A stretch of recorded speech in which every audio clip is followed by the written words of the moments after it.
Tony, the snows have come. Yeah, the snows did come. Well, parts of Canterbury didn't get very much.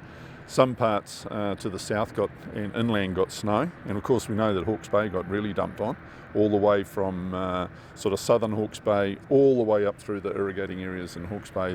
They really got a pounding. They'd probably like to get rid of some water right now. Most of them got in the order of 150 millimetres of rain.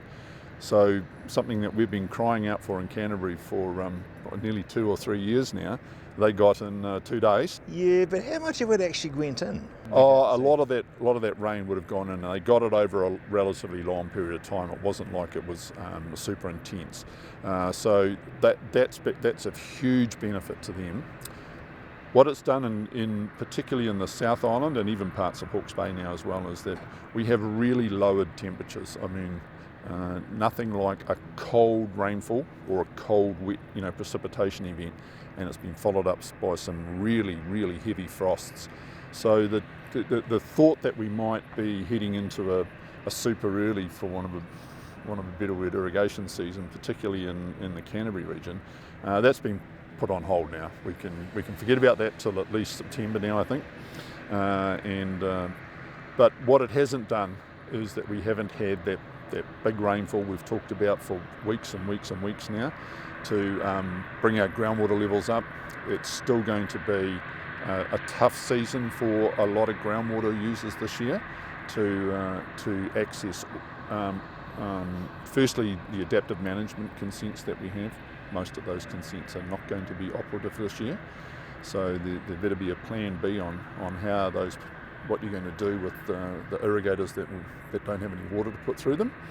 And secondly, we still haven't got out of the woods as far as people that once they start pumping we could have low water levels and self-limiting bores. So that still hasn't disappeared. We haven't had that much rainfall or that much snow inland to actually allay those fears. I understand that Lake Opua dodged a bit of a bullet. They've dodged a bullet. They've got a seriously good snowfall down there. They've got a lot of precipitation to come in.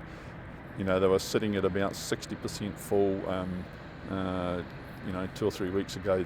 They'll be in seventh heaven. I'm sure there's some champagne being consumed in the offices because they've now got the thaw to come, and they'll have a full dam to work with this year. Yeah, so what is the thaw going to do? How much help would it be? Oh yeah, because it does two things. The thaw is that you're going to get water in those. You're going to get runoff into those lowland streams, which is what they need to fill up Opua. It's not an alpine river that fills that up. It's not like Coleridge, which is dependent upon the big alpine rivers, the Harper and the Wilberforce and the Rakaia, that provides water for it. These are foothills rivers, and to have that amount of snow in South Canterbury, look at the Dobson ski field now, for example, have that amount of snow down there to thaw, melt, run off into Lake Opua, then they're looking at a really good full lake. And Tony, the outlook for the climate, as Niwa calls it? Well, we didn't quite have the mild, perhaps quite the mild August that we had, but yeah, look, I think we're in a pretty cold spell right now. They are talking some northerlies again, but we're not at that time of the year where day length is long enough to really warm things up a lot. We're going to stay pretty cool now for probably the next month. At a time probably when we might want some more grass, it's not going to grow that quickly. Soil temperatures are going to be low. Daytime temperatures aren't going to be super high, and we don't have a lot of solar radiation coming in until we really get to about the equinox, which is mid-September.